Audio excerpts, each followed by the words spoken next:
France Info et tout est plus clair.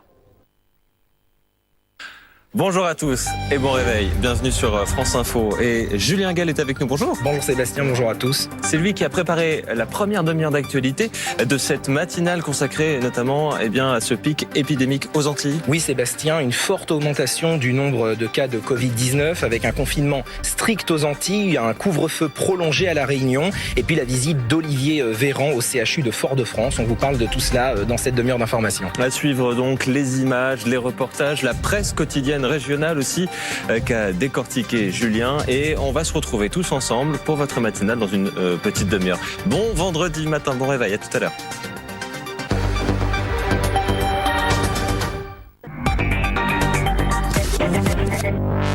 À la une de vos quotidiens régionaux ce matin, de nombreux sujets d'actualité, à commencer par La Voix du Nord qui titre les Antilles en urgence absolue. Et oui, face à la quatrième vague de Covid-19, Martinique et Guadeloupe sont désormais totalement reconfinés. C'est donc à la une de la Voix du Nord ce matin. Autre sujet par rapport au pass sanitaire, Paris-Normandie, les pharmaciens débordés par les tests. Et oui, c'est le rush vers les officines à cause de l'instauration du pass sanitaire. C'est à la une de Paris-Normandie. Le pass sanitaire également à la une de l'Est républicain, la nouvelle vie des terrasses. Pour profiter du soleil et des terrasses, le pass sanitaire est obligatoire, on le sait, avec de nombreux rites qui voient le jour, qui s'installent donc dans les terrasses à la une de l'Est républicain. Autre sujet, le courrier de l'Ouest, on est vendredi 13. Est-ce un jour de chance au jeu ou pas? Est-ce un jour de malheur? Et oui, ici et ailleurs, ce 13 août tombe un vendredi. Des joueurs habituels ou occasionnels racontent dans le courrier de l'Ouest ce que représente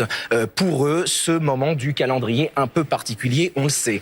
Autre sujet donc toujours, mais cette fois-ci à la une du Midi Libre, la fin des cigarettes. Le géant Philip Morris envisage d'arrêter la vente de tabac dans certains pays pour se concentrer sur des produits alternatifs. C'est une nouveauté, c'est à la une de Midi Libre. Le Dauphiné libéré parle du gel, des parasites, du Covid. 2021 a été une année noire pour les viticulteurs. Les viticulteurs trinquent, titre le Dauphiné libéré. Et oui, la vigne française vit une année noire. Alors pourquoi? Réponse à la une du Dauphiné libéré. Cette vigne française qui notamment vit une année noire à cause du climat. Et le climat, il est à la une de la Provence. La Provence, vigilance orange météo, chaud de vent, nous dit la Provence. Orage violent et température proche des 40 degrés. La météo risque de s'emballer dans la région Provence-Alpes-Côte d'Azur cette semaine. Et c'est donc à la une de la Provence. Peut-être l'occasion de réviser toute la discographie de Britney Spears. On vous en parle parce que, outre-Atlantique, c'est le soulagement. Et oui, le père de la chanteuse renonce à la tutelle qu'il exerce depuis 13 ans sur sa fille. Un conflit juridique qui passionne la planète. Cela fait plusieurs années que les fans de la chanteuse se mobilisent pour soutenir Britney Spears dans ce conflit face à son père. Retour sur ce feuilleton avec Julien Gall.